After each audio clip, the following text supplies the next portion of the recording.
For more than half a century, John Lennon's Imagine has been the global anthem for peace. I mean, we all know it, right? But what you might not know is that it's also sparked decades of really intense debate. So today, we're going to dive in and break down why this beloved song is still so incredibly controversial. And this quote from Yoko Ono, who was right there at the heart of the song's creation, I think it just nails the spirit that so many people connect with. It's not a lecture, right? It's an invitation to dream together about a better world. But is it really that simple? For all its beauty, this song carries a ton of baggage. Is it just some naive utopian fantasy? Or is there something way more radical going on? Let's get into the complex and often really contradictory story behind the song and its famous creator. Okay, so let's get right into the tough stuff, the core criticisms. Because for as long as Imagine has been an anthem, it's also been a lightning rod. And the critiques don't just challenge the song's message, they challenge the man who sang it. We're going to structure this breakdown around three main points. First up, the big one. The charge of hypocrisy from a very, very wealthy rock star. Then, we'll look at the accusation that it's an anti-religious song. And finally, we'll tackle the deeply personal challenge of the Flawed Messenger himself. All right, let's start with the criticism you've probably heard 1,000 times. The big paradox. John Lennon, a multi-millionaire living in a mansion, singing Imagine No Possessions. I mean, for a lot of people, that has always felt incredibly, out of touch. And you know who summed it up perfectly? Elvis Costello. That famous line from The Other Side of Summer is just so sharp. It's a pointed question that has followed this song for decades, and it gets right to the heart of that whole hypocrisy argument. And this really shows you the two sides of the coin, right? On one hand, you have that sharp criticism.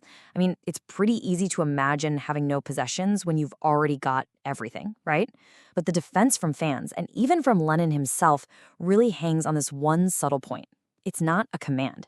That line, "I wonder if you can," frames it as an invitation, a challenge to our own assumptions. So the key here, according to defenders, is that the song is a thought experiment. It's not some political program demanding you go and give away all your stuff. It's about using your imagination to question the very systems, materialism, nationalism, religion, that so often divide us. And check this out. This little change shows Lennon was definitely aware of how people were hearing that line.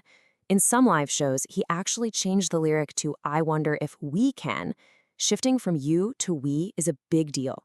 It reframes the whole thing as a shared challenge, a collective dream he was part of, not just some message he was preaching from his pedestal.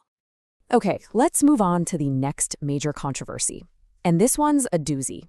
The idea that Imagine is an anti-religion anthem, or even, as some critics claimed, a piece of communist propaganda. This is a really nuanced point. Lennon himself basically admitted the song was a sugar-coated way to deliver a pretty radical message. But the question is, was he calling for an end to all spirituality, or was he talking about ending the divisions caused by organized religion and nationalism? Defenders argue it's absolutely the latter, a plea to just look beyond the labels that put us at odds with each other. And this was not just some artistic posturing, you guys. Lennon's anti-war activism was very, very real, and it made him a target. The message in Imagine wasn't just a song to some people in power. It was seen as a genuine threat.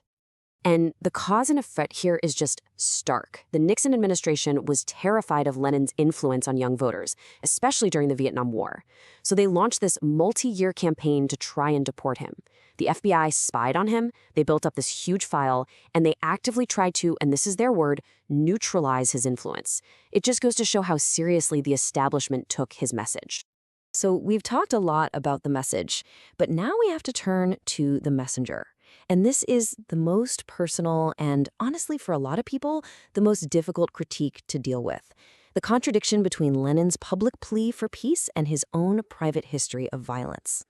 This is the question you just can't avoid, right? Lennon himself admitted to being physically violent toward women, to being cruel. So how do we square that with the man who wrote All You Need Is Love and Imagine? Now, this timeline here provides some really essential context. And let me be clear, this doesn't excuse his behavior, but it helps us understand it. Lennon's childhood was filled with abandonment and trauma. Then, the sudden violent death of his mother left him with this deep, simmering anger that he acted on for years. It really wasn't until later in his life that he started to publicly confront these demons and connect his own past to his passionate desire for peace. And here, in his own words, he connects those two sides of himself directly. He wasn't pretending to be a saint.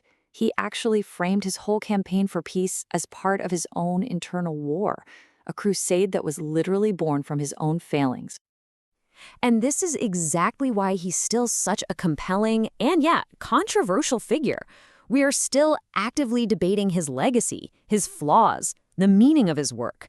He's not some dusty historical relic. He is a living, breathing part of our cultural conversation right now. And that fascination is not slowing down one bit.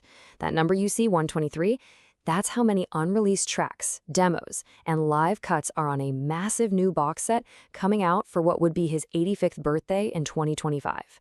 It just shows that our desire to understand this man through his art is as strong as it's ever been. Okay, so let's bring this all together. The hypocrisy, the radical politics, the flawed messenger, all of these controversies, they really boil down to one central, timeless question that we all face when we engage with art. And this is the core dilemma, isn't it? With an artist like Lennon, where the life and the art are so deeply tangled up, is it even possible to separate them? And maybe more importantly, even if we can, should we? There is no easy answer here. So here's one powerful way to look at it. This idea that art can, and maybe should, be judged on its own merits. That a song or a painting can offer something beautiful and meaningful that actually transcends the imperfections of the person who created it. And that's the question we'll leave you with. Does knowing about Lennon's wealth, his radical politics, or his personal demons, does any of that change the power of his invitation to simply imagine? Can a flawed human being still inspire a perfect dream? That's for you to decide.